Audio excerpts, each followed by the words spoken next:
propício para adorar ao Senhor.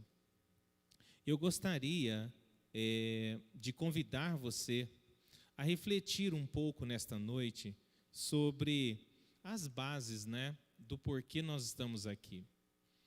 Nós temos acompanhado, né, a história da igreja ao longo dos anos, a história do povo de Deus, e quando nós olhamos para trás, né, desde Adão até os dias de hoje, nós podemos observar que na relação com Deus existem muitas histórias de fracasso.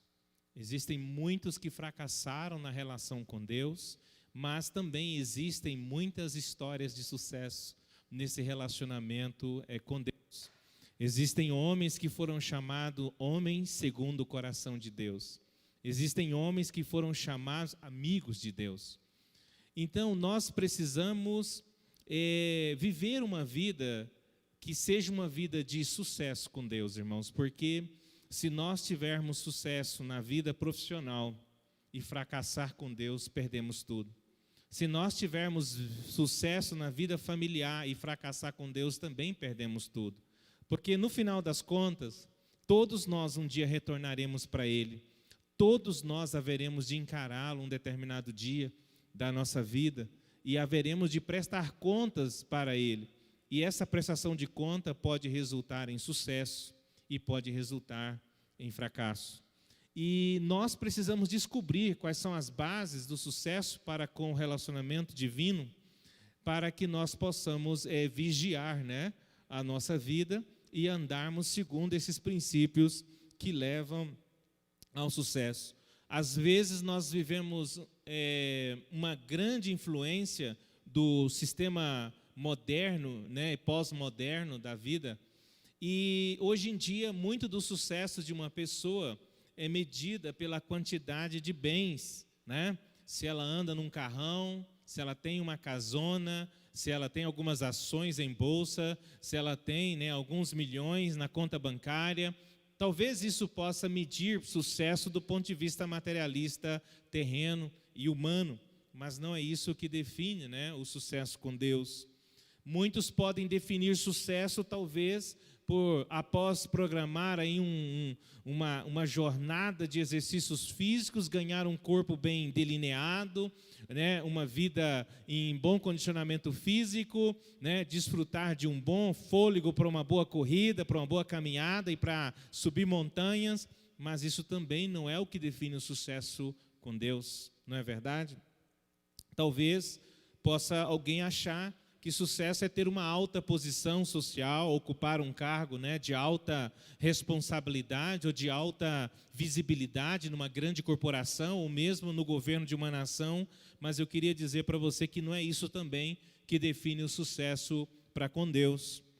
Ou poderíamos tentar medir o sucesso pela fama, né? A fama, como o nosso nome é falado, como se falam de nós, como nos procuram, né? Talvez por ter uma carreira musical, uma carreira jornalística, uma carreira científica, que seja, né? Qualquer a área de talentos que a pessoa tenha, mas sabemos que sucesso na fama não significa necessariamente sucesso com Deus.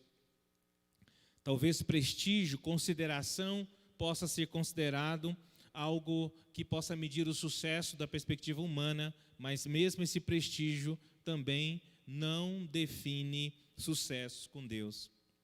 Nós precisamos avaliar essa relação com Deus com muito cuidado, porque a Bíblia deixa claro que todos nós haveremos de prestar contas.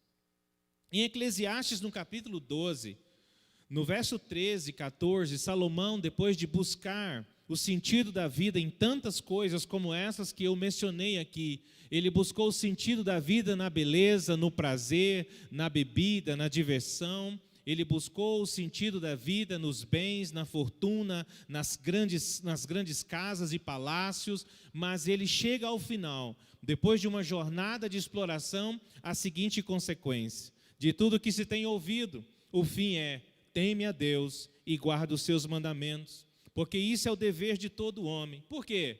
Porque Deus há de trazer a juízo toda obra, até tudo que está encoberto, quer seja bom, quer seja mal.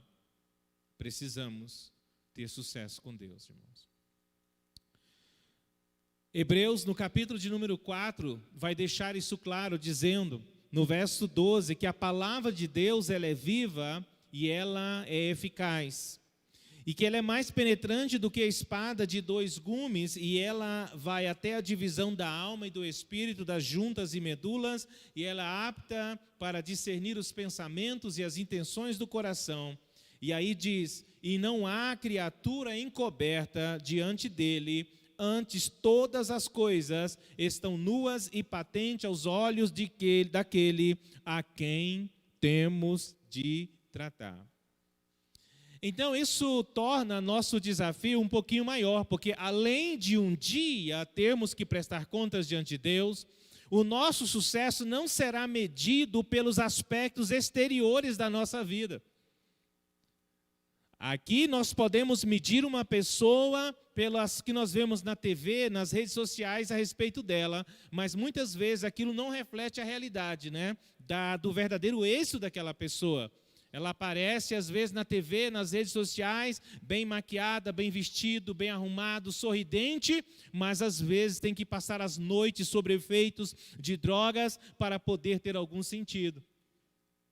Eu quero dizer que o desafio para o sucesso com Deus é um pouquinho maior, porque Deus não vai medir a nossa vida pelo aspecto meramente exterior. Ele penetra até a divisão da nossa alma e do nosso espírito, e Ele conhece as intenções, os pensamentos, do que motivou verdadeiramente as nossas ações. E é por aí que Ele vai nos avaliar.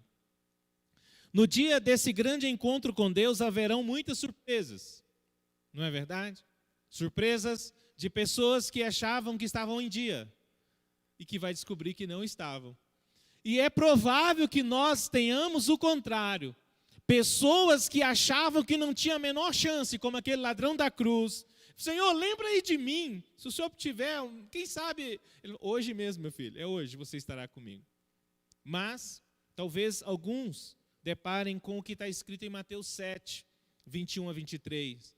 Naquele dia, nem todo que diz Senhor, Senhor, entrará no reino dos céus, mas aquele que faz a vontade de meu Pai, que está nos céus. Jesus disse isso. Muitos me dirão naquele dia, no dia do juízo, quando Jesus estará sentado com a sua igreja, para julgar os vivos e os mortos. Ele vai dizer, Senhor, Senhor, nós não profetizamos em teu nome. Senhor, em teu nome não expulsamos os demônios. Em teu nome não fizemos muitas maravilhas.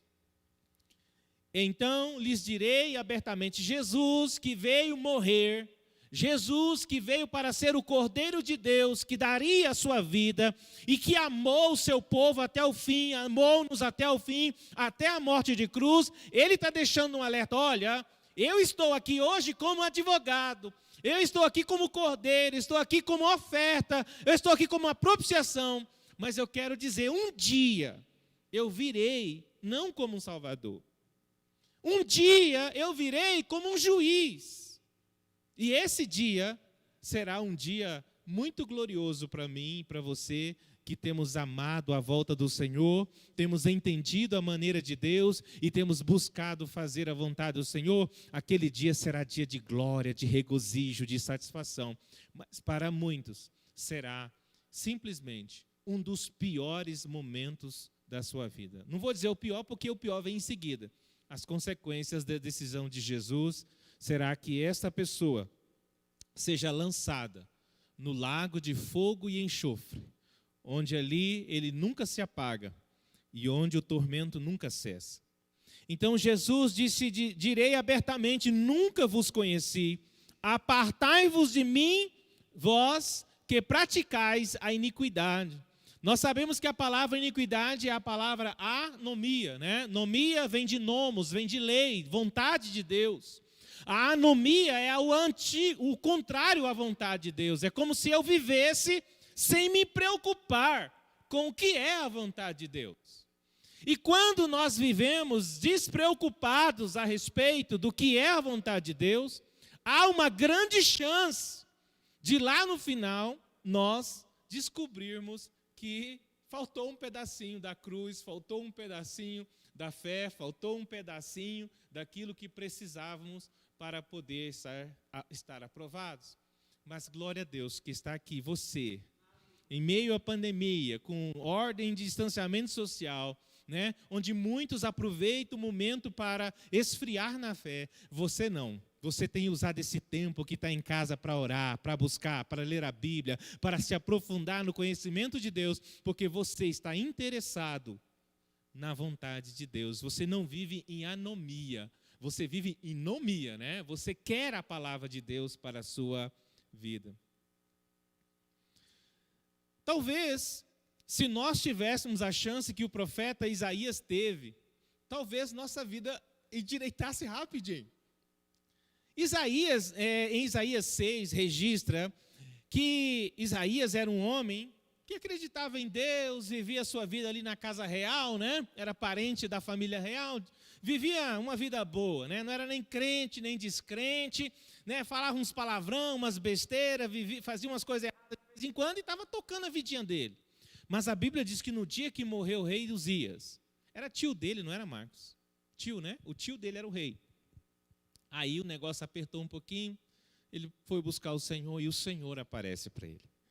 E a Bíblia diz, olha, eu vi o Senhor assentado sobre um alto e sublime trono, e a cauda do seu manto enchia o templo. Serafins estavam por cima dele, cada um tinha 6 asas, com 2 cobriu o rosto, e com 2 cobriu os pés, e com 2 voavam, e clamavam uns aos outros, dizendo, Santo, Santo, Santo, é o Senhor dos exércitos, toda a terra está cheia da sua glória. Os umbrais das portas se moveram à voz do que clamava, e a casa encheu de fumaça.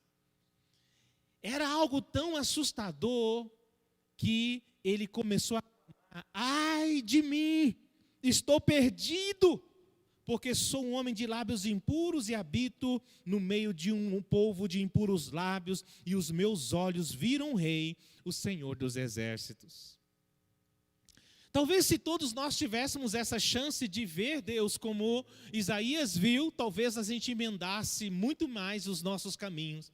Mas muitos de nós, por nunca ter tido uma experiência como essa, não tem noção, a não ser que você examine as Escrituras, do que será e quão terrível será esse dia. Observem que Deus não acusou Isaías, os anjos não acusaram Isaías, mas só dele ver a santidade refletida na glória de Deus, ele entrou em desespero, porque ele viu a distância entre a realidade da vida dele e o que deveria ser o que Deus fez para ele ser. Quando ele olhou Deus e pensou, eu fui feito para ser a imagem e semelhança dele, e eu estou nessa condição, estou reprovado, eu vou morrer. Oxalá Deus nos dê a cada um de nós a oportunidade de perceber um pouco da sua glória e da sua grandeza, porque isso geraria cada vez mais em nosso coração um fervor ainda maior. Só que aí começa, para Isaías, Deus já faz a revelação. Isaías, o que você fez agora é o que eu gostaria. É o que eu gostaria de todo homem. Isaías imediatamente creu, imediatamente confessou, imediatamente se arrependeu, imediatamente se humilhou diante de Deus. Quando Deus vê o quebrantamento no coração de Isaías, Deus fala assim, olha, serafim, toca a ele. E a Bíblia registra que um serafim voou, trazendo uma brasa viva tirada do altar, e tocou na boca de Isaías, e diz, eis que isso tocou os teus lábios, a tua iniquidade foi tirada. E expiado o seu pecado. E depois disto ouvi a voz do Senhor dizendo, a quem enviarei? A quem há de ir por nós? Então eu disse, eis-me aqui. Um homem que entende que Deus não está à busca de um homem perfeito, que nunca falha. Nós já começamos a entender que Deus não está à busca de um homem que nunca cometeu um erro. Não. Deus, no grande dia, os que vão entrar no céu não serão as pessoas que nunca erraram. Pelo contrário, o primeiro a entrar no céu foi um bandido crucificado junto com Jesus.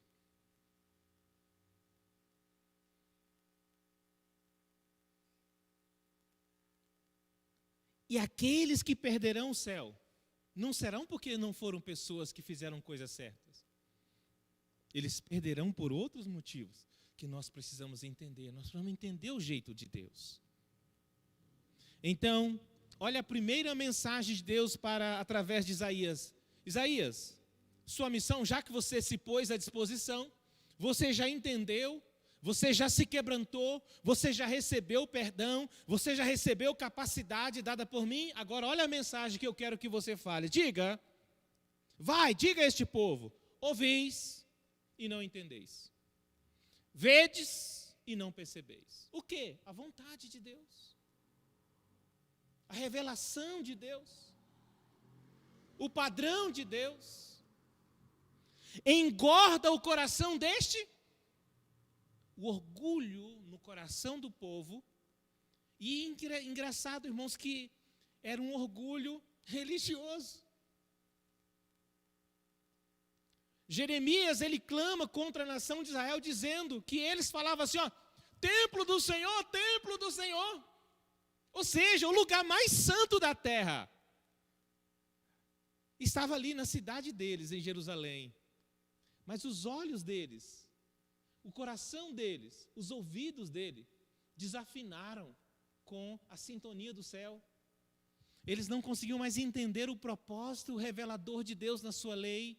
Eles não conseguiam mais ver o propósito revelador de Deus nos sacrifícios, na pessoa do sacerdote, do sumo sacerdote, do levita, coisas que hoje nós amamos estudar, a tipologia bíblica, nós vamos vendo Jesus revelado, o amor e a graça de Deus revelada, e eles tinham isso todo dia, confiavam nisso, por serem escolhidos, mas viviam de forma incoerente com o chamado que Deus tinha para eles. Não andavam em sintonia.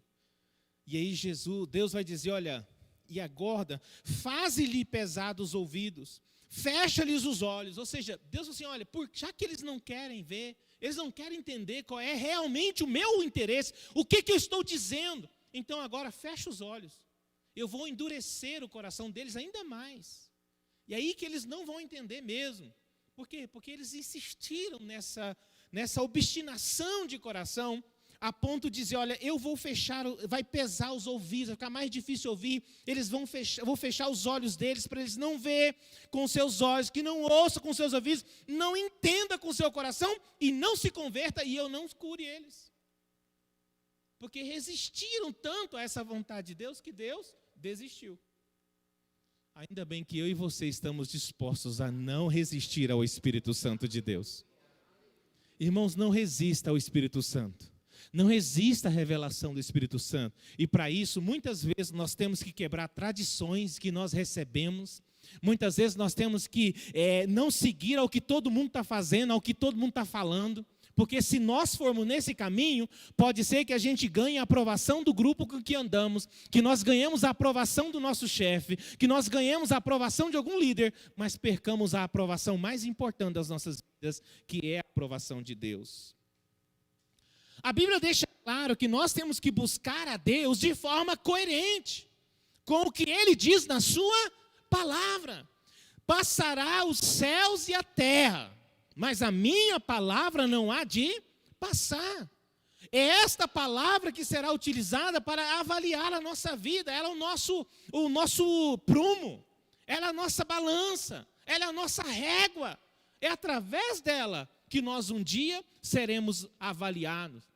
Talvez naquele dia nós possamos não ouvir como aquele rei, né, no tempo de Daniel ouviu, né? Mene, tekel, parsim, né? É assim mesmo? Né? Medido, contado, como é que é? Medido, pesado, contado e achado em falta? É alguma coisa assim. Ou seja, ele foi avaliado segundo os padrões de Deus e foi achado em falta. Mas naquele dia, eu e você queremos ser avaliados e achados completos. Queremos ser avaliados e achados aprovados. Queremos ser avaliados e achados como aceitos e não como rejeitados. Para isso, nós precisamos da palavra de Deus.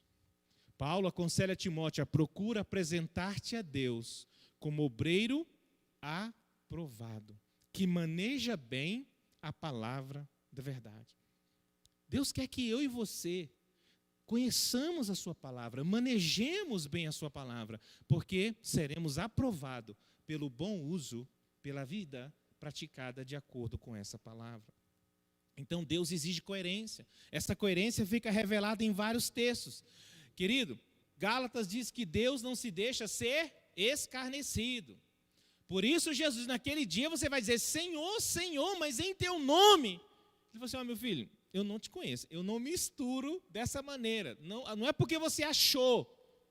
Você precisa viver segundo a minha lei, a minha palavra. Não é porque você achou que estava me agradando. Nós precisamos verificar na palavra. E esse é o objetivo dessa mensagem. Então Deus, ele sempre vai exigir essa coerência. Olha o que ele diz em Zacarias 1:3, né? Um profeta que proclamou muito dos juízos de Deus contra Israel, dizendo, olha, tornai-vos para mim, diz o Senhor, e eu tornarei para vós. Ou seja, ter sucesso com Deus implica em aproveitarmos a chance que Ele está nos dando. Ele está dizendo a cada manhã que Ele nos deixa viver, Ele está dizendo, filho, torna para mim, filho, mais um dia eu te dou a oportunidade de vir para mim, de viver conforme a minha palavra. Torna para mim, eu me torno para você. 2 Crônicas 1:5-2, ele diz, olha, 15:2, o Senhor está convosco, enquanto vós estáis com Ele. Se o buscardes, o achareis. Se porém o deixardes, vos deixará. Deus quer que nós tenhamos sucesso. E esse sucesso depende de uma atitude nossa diante do convite que Ele nos faz. Tem um texto muito maravilhoso de Jeremias que diz, porque eu bem sei os pensamentos que tenho a vosso respeito, diz o Senhor, pensamentos de paz e não de mal, para vos dar o fim que esperais. Então invocareis, ireis e orareis a mim, e eu vos ouvirei. Opa, que delícia, que maravilha esse texto. Ou seja, Deus tem um plano maravilhoso para mim, plano de bênção. Claro, Ele já provou isso na cruz do Calvário, ao enviar o Seu Filho para ser o nosso Salvador. Ele já enviou o Seu Espírito Santo para nos convencer do pecado, da justiça e do juízo e para santificar as nossas vidas. Não resta dúvida de que Deus tem um plano bom para nós. Só de olhar os investimentos que Ele fez nesse plano, nós já temos certeza de que Ele tem um plano maravilhoso para mim e para você. Mas a pergunta e a condição que Ele coloca no final é, vocês vão me achar, mas se me buscar de todo coração. Eu vou fazer tudo isso, eu tenho muitos planos, mas para alcançar, para receber, precisa que haja coerência dentro de você. Tem que ser lá de dentro essa busca. Não pode ser algo superficial, formal e religioso apenas do tipo de rotinas religiosas. Quem é que não faz isso? Todo bom religioso invoca, ora, né, canta, mas tem que fazer isso de coração. Não é por costume. E para nós entendermos isso, fica bom quando a gente olha exemplos, não é verdade? E a Bíblia tem exemplos marcantes dos dois lados. Exemplo de sucesso no relacionamento com Deus e exemplo de fracasso no relacionamento com Deus. Deixa eu passar rapidamente com vocês alguns exemplos. O primeiro exemplo que eu quero passar é o exemplo de uma parábola onde Jesus coloca dois seres humanos de lados opostos. Um é o fariseu e o outro o publicano. A Bíblia diz que Jesus propôs essa parábola quando ele estava perto de pessoas que confiavam em si mesmas e que criam que eram justas diante de Deus e desprezavam as demais. Opa, peraí. Pessoas que aparentemente têm um alto padrão religioso, né, de santidade, de obediência, de maneira de andar, calçar, vestir, pentear. Eles seguiam um monte de regras. Mas eles esqueceram o espírito da lei, o espírito da vontade de Deus, que não era esse, me tornar alguém presunçoso, alguém cheio de autossuficiência, alguém que despreza as pessoas. Então, ele propõe essa parábola por causa desse povo. E ele diz, 2 homens subiram ao templo a orar, um fariseu e outro publicano. O fariseu, estando de pé, orava consigo dessa maneira. Não dobrou o joelho, não significa que eu sou mais humilde porque dobro não meu joelho. Eu quero dizer que ao dobrar os joelhos é uma expressão física da humildade que muitas vezes está dentro do coração. Mas nem sempre, tem gente orando de pé humilde, mas tem gente ajoelhado que não tem nada de humildade no coração. O que eu quero dizer é que ela tem que estar dentro da postura interior. E ele dizia, dou graças porque não sou como os demais homens, roubadores, injustos e adúlteros, nem ainda como este, não é você não, tá? Eu apontei para cá, mas não é para vocês. Nem como este publicano. Jejum 2 vezes por semana, dou os dízimos de tudo quanto possuo. Ou seja, ele chegou diante de Deus sem a mínima noção de quão distante da verdadeira santidade de Deus ele estava, e é por isso que ele se achava alguma verdadeira coisa. Mas se Deus tivesse aberto só um pouquinho assim, a janela do céu dentro daquele templo, aquele homem ia acontecer com ele o que aconteceu com Isaías. Ele ia ver que nada daquilo realmente era tanta coisa diante de Deus, porque Deus, ele nos julga pelas intenções do coração.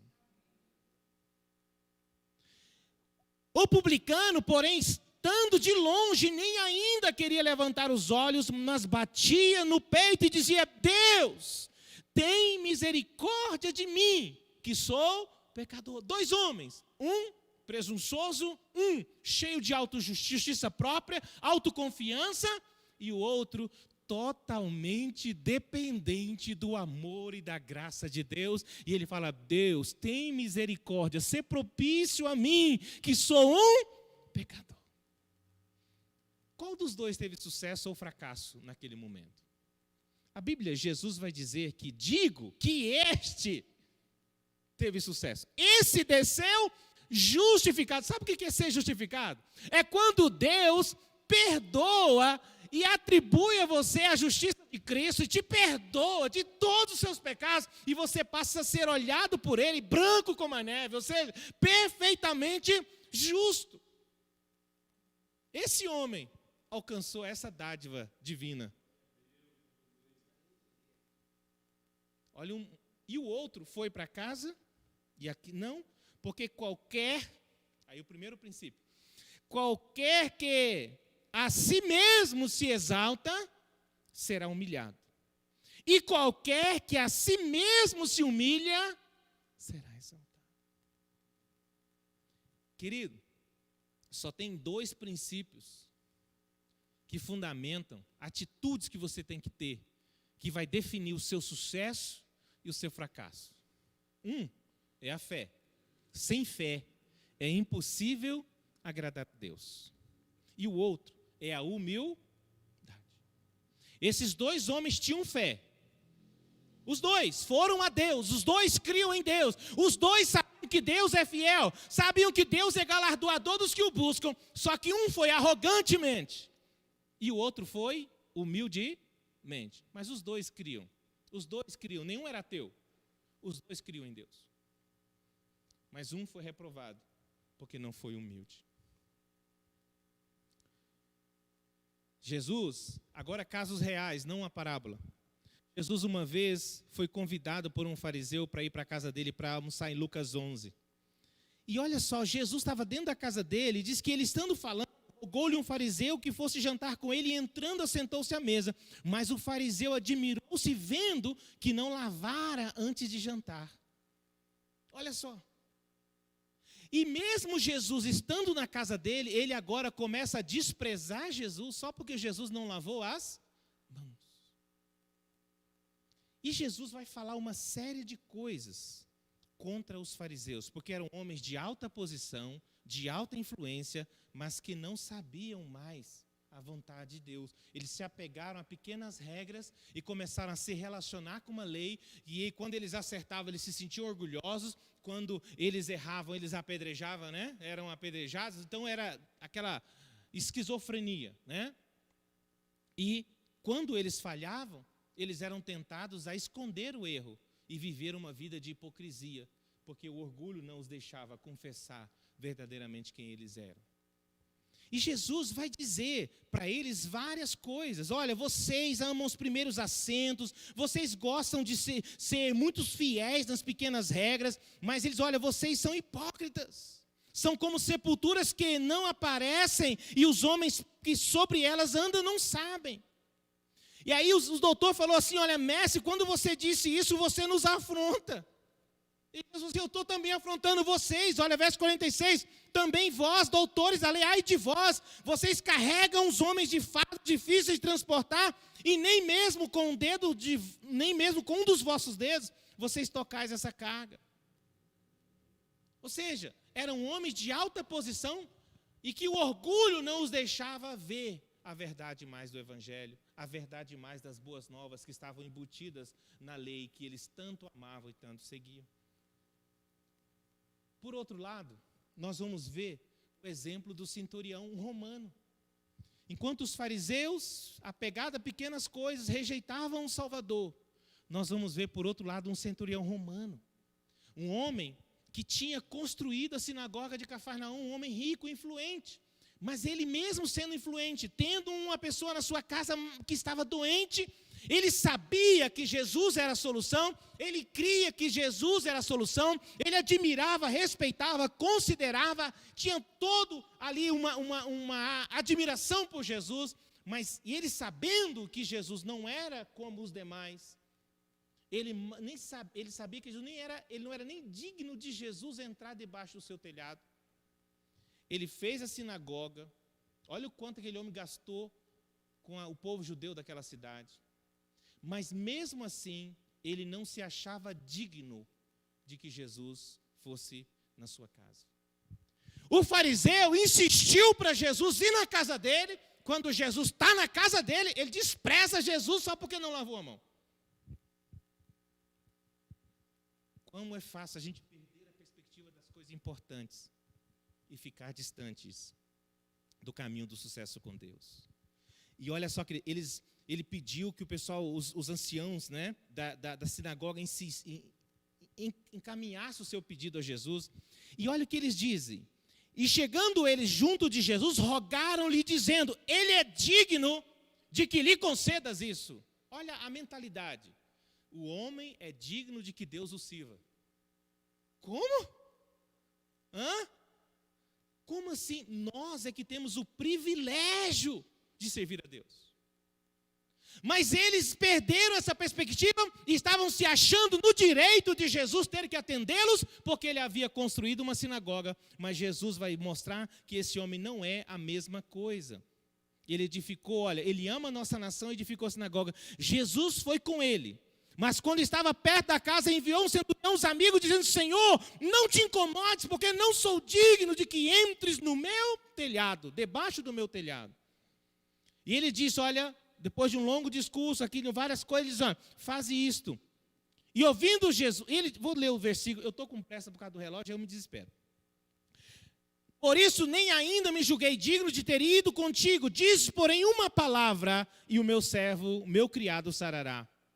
Porque também sou homem sujeito à autoridade e tenho um soldado sobre o meu poder. Digo a este vai, ele vai, o outro vem, ele vem. E ao meu servo, faz isso, ele faz. Ouvindo isso, Jesus maravilhou-se e voltando-se à multidão, disse, digo-vos que ainda nem mesmo em Israel tenho achado tanta fé. O fariseu que recebeu Jesus em casa foi reprovado por Jesus. O centurião que sequer recebeu Jesus em casa foi aprovado, admirado, louvado pela pessoa do próprio Senhor Jesus. Um teve um fracasso tremendo, tendo Jesus dentro de casa. E o outro, Jesus fora da sua casa, teve um sucesso maravilhoso com Jesus. O fariseu era orgulhoso, incrédulo, prepotente. O centurião, crente, humilde, quebrantado, e sabia que o Senhor o amava. Eu quero fechar com esses dois exemplos. Quando Jesus estava a caminho, um certo jovem correu para ele em Lucas 18 e chegou, Jesus, o Senhor é um bom mestre e eu queria saber como é que eu faço para herdar a vida eterna. E Jesus chega para aquele homem e fala: você conhece os mandamentos? Não adulterarás, não matarás, não furtarás, não dirás falso testemunho, honra teu pai e tua mãe. Foi fácil, Jesus, essa parte da prova aí está tudo certinho, é só isso? Eu faço isso desde a minha mocidade. Ou seja, ele não estava com a vida correta. Ele não estava entendendo que o resumo da lei e dos 10 mandamentos é: amarás a Deus sobre todas as coisas, com todas as suas forças, com todo o seu entendimento, com toda a sua alma, com tudo. E ao seu próximo como a ti mesmo. Ele tinha perdido a perspectiva do que é verdadeiramente a lei de Deus. E achava que levar uma florzinha para a sogra de vez em quando, né, não deixar o pai morrer de fome, né, já está tudo resolvido. Não, querido, o padrão de santidade de Deus é muito além. É o que Isaías viu. Mas aí ele diz: olha, eu tenho feito isso. Jesus só faz uma perguntinha: só te falta uma coisinha, de nada. Não era isso aqui que faltava na vida daquele homem? Era isso, faltava tudo na vida dele. Reparte os seus bens, vende tudo o que você tem, reparte aos pobres e terá um tesouro no céu, e vem e segue-me. A Bíblia diz que aquele homem ficou triste e foi embora. Teve sucesso ou fracasso? Fracassou. Por quê? Porque ele era tão orgulhoso que não imaginava a ideia de viver sem o luxo, sem a riqueza, sem tudo aquilo que a posição social lhe dava. Ele não estava disposto a abrir mão daquilo para seguir a Jesus Cristo. Ele fracassou porque não creu que Jesus era maior e melhor do que todas as suas posses. Ele fracassou porque ele foi orgulhoso demais para ser pobre por causa de Jesus. Ele preferiu ficar com a sua glória pessoal e a sua riqueza, mesmo estando em xeque a vida eterna. Porque a pergunta dele foi: Senhor, o que eu faço para herdar a vida eterna? E aquele homem preferiu a vida na terra e ficar com os bens, do que perder os bens e ficar com a vida na terra. Jesus não queria os bens, Deus não precisa dos bens daquele homem. Mas Jesus precisava revelar o quão distante ele estava do que ele achava que tinha, do que ele achava que era. E ele foi reprovado, foi embora triste. Mas se nós observarmos, irmão, tem um outro ricaço na Bíblia, que esse teve um sucesso tremendo. A Bíblia diz em Lucas 19, que Jesus estava indo para Jericó, e havia naquela cidade, né, um homem chamado Zaqueu, e ele era chefe dos publicanos e era rico.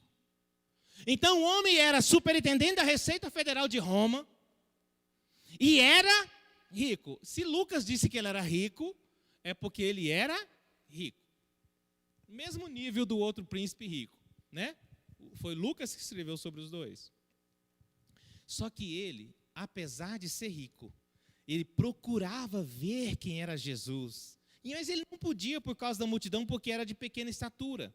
Então o que ele fez? Ele correu adiante, subiu numa figueira brava para ver, porque havia de passar por ali. E quando Jesus chegou àquele lugar, olhando para cima, disse: Zaqueu, desce depressa, porque hoje me convém pousar em sua casa. Querido, esse homem que era fracassado do ponto de vista religioso judaico, porque era um cachorro de Roma, publicanos, né? Cachorro de Roma, um cobrador de imposto, odiado pelo povo religioso e pelos judeus, considerava ele um pecador desprezível, olhavam para ele: você não tem chance com Deus, você vai direto para o inferno sem fazer curva. Era assim que os religiosos viam Zaqueu. Mas Zaqueu, irmãos, não era assim que Jesus via Zaqueu. Zaqueu tinha todos os princípios. Zaqueu, embora sendo rico, não ficou preocupado com o que vão pensar de mim.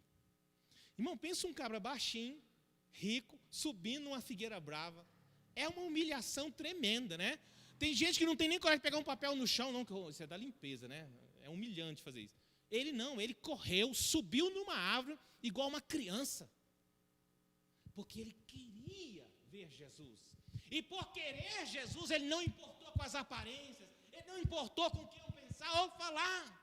Ele simplesmente se humilhou e foi atrás, ativamente correu para encontrar Jesus. E como Jesus ama esse tipo de humildade e desejo sincero de conhecer. Ele subiu porque o coração dele palpitava por conhecer Jesus. Seu coração palpita por conhecer Jesus? Querido, Jesus passou e parou. Eu acho que quase o coração do Zaqueu para também, né? Jesus para, e ele naquela expectativa, Jesus para, a multidão para, e Jesus olha nos olhos do Zaqueu. Irmão, que coisa linda e maravilhosa foi aquele momento. E ele fala: Zaqueu, desce depressa, porque hoje me convém, eu preciso, eu tenho que ir na sua casa. Por quê? Porque Jesus já habitava na casa que era o coração de Zaqueu, ó. Jesus ir na casa física foi o de menos. Zaqueu, eu estou já no seu coração, então eu preciso ir também à sua casa. E Jesus vai à casa, irmãos. E olha o que aquele homem faz. Quando ele entra na casa, o pessoal começou a murmurar. Olha lá, ó, Jesus comendo com os pecadores. Olha lá, ó, dizem que é mestre, que é rabi, que é rabino, que é o quê? Olha lá, comendo com o pecador. Isso aí não é nada, não. Aí, Zaqueu, ele levanta e fala: Jesus, metade da minha riqueza a partir de hoje é dos pobres, porque o Senhor é maior do que minha riqueza. Ter a sua amizade, ter o Senhor, ter a sua aceitação, vale mais do que o ouro, vale mais do que a prata. Eu estou feliz, eu não preciso. Então, olha, eu entendi, e eu vou dar aos pobres metade do que eu tenho. E olha, eu entendi a sua santidade. Então, se eu roubei alguém, se eu fraudei alguém, se eu tirei de alguém o que não era para ser tirado, e eu tomar conhecimento, eu vou devolver 4 vezes. Aquele homem entendeu o que é ter sucesso com Deus. É humildade, quebrantamento diante dele. E ele se arrependeu. O jovem rico teve fracasso. Zaqueu, sucesso. Quem quer ter sucesso com Deus? Querido, o seu sucesso está nessas 2 coisas: fé e humildade. O resto nasce daí. O resto nasce daí. Quando você tem fé, você se humilha diante de Deus, o Espírito Santo vai fazer o resto na sua vida. E aí vai vir a sabedoria, vai vir os dons do Espírito, vai vir o fruto do Espírito, e o resto vai acontecer naturalmente na sua vida. Então, querido, nós temos que aprender esses princípios se nós queremos estar aprovados. Eu queria que você ficasse de pé para nós concluir esta mensagem. Nós começamos 8h20, né? Já são 7h20, já são 7h20, são 8h20, né? Já estou no limiar aqui. Nós temos que aprender, queridos, com as crianças. Em Lucas 18, no capítulo anterior ao registro de Zaqueu, a Bíblia diz que, enquanto Jesus estava ensinando, traziam-lhe alguns meninos para que eles lhes tocassem. As crianças queriam tocar Jesus e queriam que Jesus as tocasse, as abençoasse.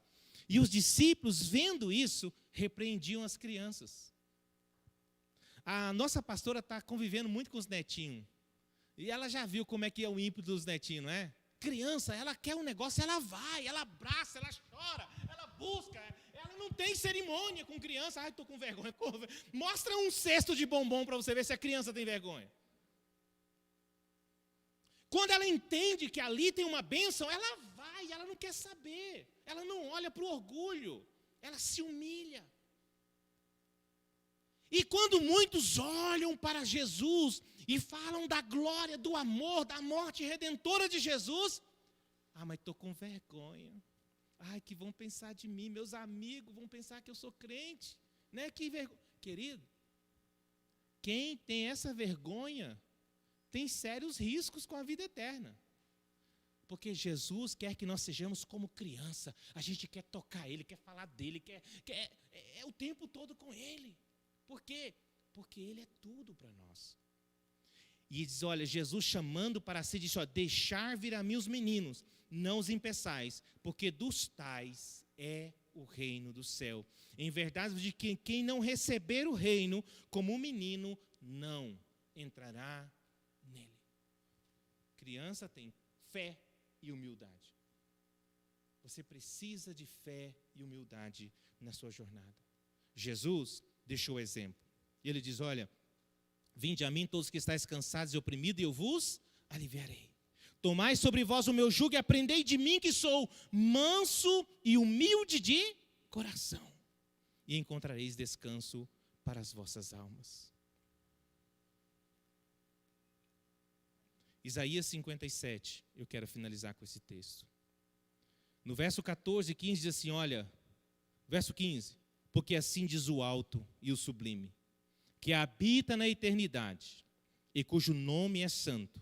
Num alto e santo lugar habito, mas também com o abatido, com o contrito e o abatido de espírito, para vivificar o espírito dos abatidos e para vivificar o coração dos contritos. Salmo 138:6. Ainda que o Senhor é excelso, todavia ele se atenta para o humilde, para o soberbo conhece-o de longe.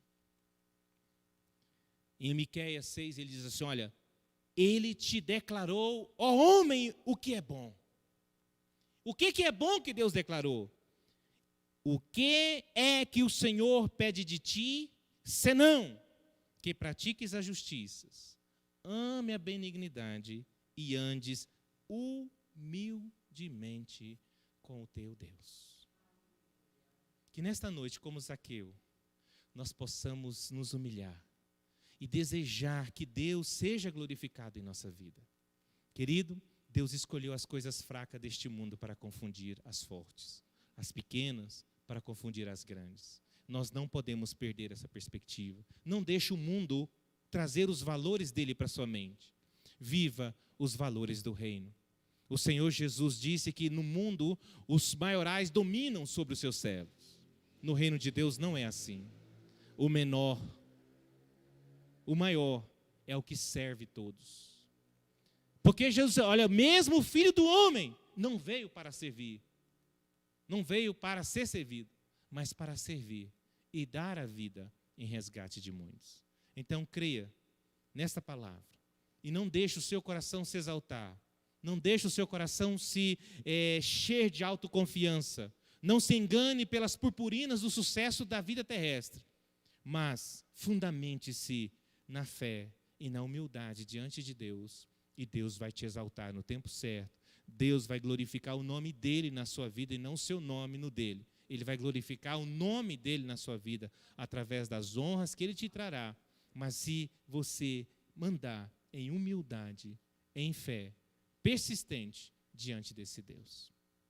Pai querido e santo, obrigado pelo privilégio de estar aqui. Meditamos na Tua palavra, Senhor, desde a passagem de Isaías, Senhor, até aqui essas passagens do Novo Testamento. Em todas elas nós encontramos uma mensagem clara do Senhor. Uma mensagem que o Senhor deixa que não quer uma nova rebelião nos céus. O Senhor não quer novos orgulhosos ali, Senhor, querendo disputar tronos no céu.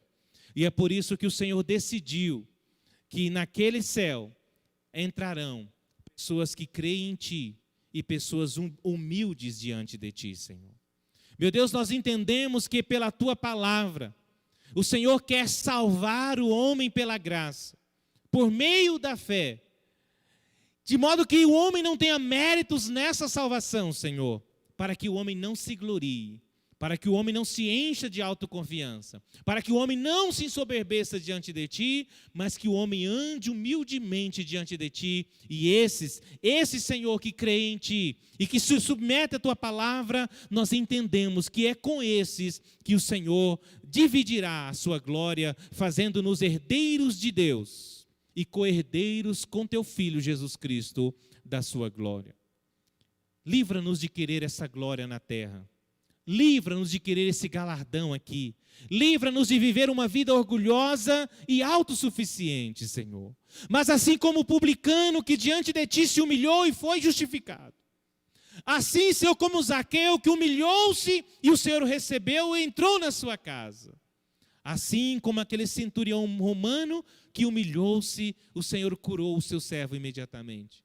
Querido Deus, assim como aqueles meninos que o Senhor colocou como modelo para nós, para aprovação e termos sucesso no Teu reino, que nós possamos andar em fé e humildade diante de Ti todos os dias da nossa vida.